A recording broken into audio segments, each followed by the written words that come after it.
Most people think retirement comes down to one magic number. Save $1 million, cross the finish line, you're set.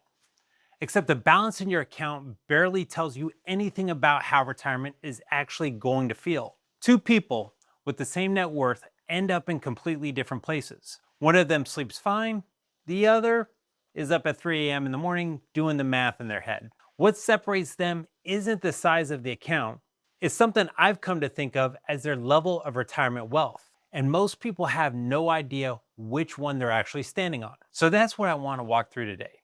The 5 levels, how to figure out where you land, and what it really takes to climb. Fair warning, once this clicks, you won't be able to unsee it.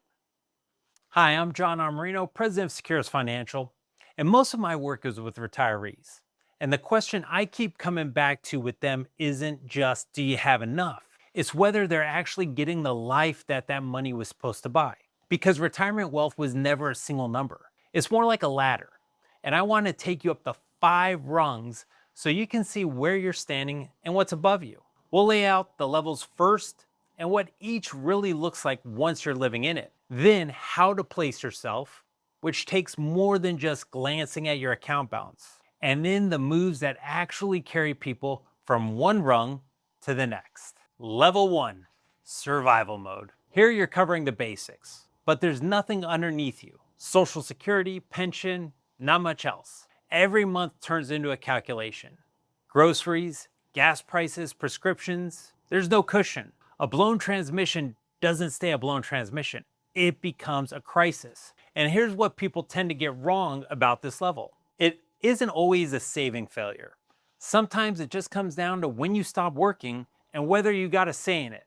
A diagnosis, a layoff out of nowhere, a spouse or family member who needs you home. The numbers back this up. According to EBRI's 2026 Retirement Confidence Survey, 46% of people who retired in 2025 left the workforce earlier than they had planned. And in 76% of those cases, it was something entirely outside of their control that pushed them out. A health crisis, a layoff, or a caregiving responsibility. If that lands on you before the plan is ready, you can wind up in survival mode, despite having done everything right for the last 30 years. Now, level 2, stability. The basics are handled now with a little room to breathe. You're not lying awake over the electric bill, but a European trip isn't exactly happening either. A surprise expense you can absorb, a new roof, a hospital stay, though that one stings. There's a quieter trap at this level, and I see it constantly. A lot of retirees are better off than they let themselves believe. They spent decades training themselves to save, and they never quite figure out how to turn it off. And the research on spending bears it out. Morningstar retirement researcher David Blanchett has documented what he calls the retirement spending smile. Retirees actually should spend more in their early active years, then they taper off through the middle and see costs rise again later in life due to healthcare. The point of this research is the early years are the ones to enjoy your money. Plenty of people who stick to overly cautious withdrawal strategies end up leaving most of their money on the table, rich and full of regret. That's the version of this nobody wants. If you're watching and you genuinely can't tell whether you're at level 2 because you have to be or because you've talked yourself into it, you're not the only one. Sorting this level out is what we do at Securus Financial. There's a link below to grab some time with me and discuss your situation. Now we're on to level 3, comfort. This is where it finally starts feeling like the retirement you pictured. Essentials covered, the lifestyle's funded, and there's a cushion when life throws the unexpected at you. You take the trip you want. You chip in on a grandkid's tuition. You say yes to dinner without breaking out the abacus first when you see the menu. And here's the part that surprises people. Moving from 2 to 3 usually isn't about piling up more money. It's about how the money gets handled. It's about having a defined and structured plan, one that coordinates Social Security timing, tax-efficient withdrawals, and spending sequencing. It's that planning that gives measurably higher financial confidence than just winging it. Now I've talked with people with $900,000 living squarely in level 3, and others with $2 million stuck back at level 2. Both have a good amount of assets, but they have 2 completely different lives. And the plan is the whole difference. Level 4, freedom. This is the point where money stops being the thing that decides for you. You go where you want, when you want. You can be impulsive. You can be generous and not feel the pinch. What really defines level 4 is options. Help the kids buy a house or don't. Bump up to first class or don't. The freedom is in the could, whether or not you ever do. For perspective, EBRI's 2026 survey found about 64% of Americans feel confident they have enough to live comfortably in retirement, though that confidence has slipped lately. Level 4 is where people tend to sit on the higher end of that confidence. They're playing offense, thinking about how to make the most of life rather than just hang on. And here's what almost nobody tells you about getting here. It usually takes some moves that feel backwards in your 50s and early 60s. Spending more on purpose while you're still healthy enough to enjoy it.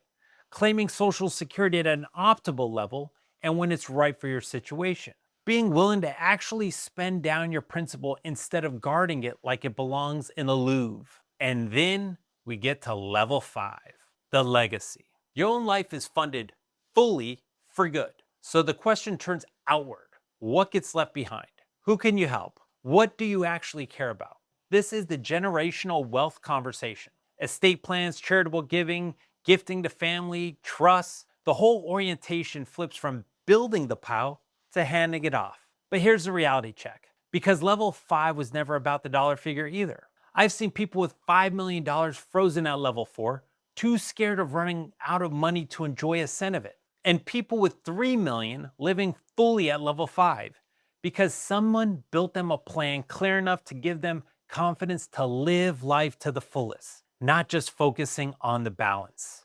And that type of confidence leads to the peace of mind and living the life you want. Because folks, we're not guaranteed tomorrow. So how do you place yourself? Well, start with the non-negotiables.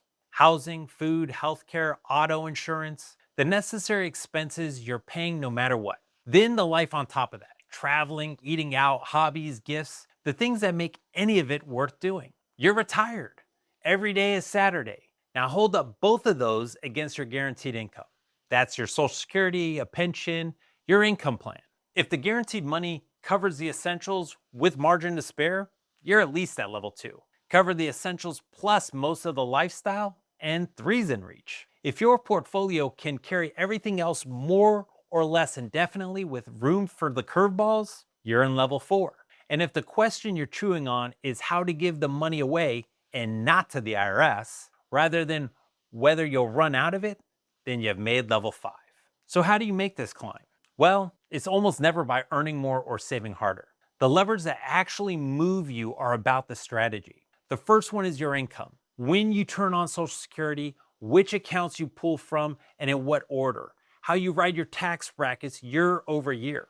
Wade Pfau, one of the most widely cited retirement income researchers in the country, has documented in his book, Safety First Retirement Planning, that a disciplined income floor strategy is one that covers essential expenses with reliable, predictable sources. Doesn't just reduce financial risk, it actually fundamentally changes how people live in retirement. They spend more freely, they enjoy it more. They stop hoarding. Spread that across a 30-year retirement, the calls you make on income sequencing and tax planning add up, sometimes into 6 figures. Next, a spending plan that's actually a plan, not a guilt trip. One that matches how people really spend. Heavier early when you've got the health and the energy, lighter through the middle stretch, and then climbing again when healthcare moves in. And then stress test the things you'd rather not picture. A long-term care event, losing a spouse early, a market that craters in your first couple of years out. The people who keep climbing are the ones who plan for the bad luck, not just the good times. And where does it all net out? Retirement wealth was never the number on the statement. It's the life that the number actually can hold up. You might be in better shape than you actually think, or you might be parked a level below where you could be and not even know it. But there's only one way to find out, and that's running your real numbers, your actual situation, which is the thing we do every day at Securus Financial. So if you want to know which level you're really on and what it would actually take to move up a rung or two, book some time with me. The link's below. Make it a great one, and I'll see you in the next video.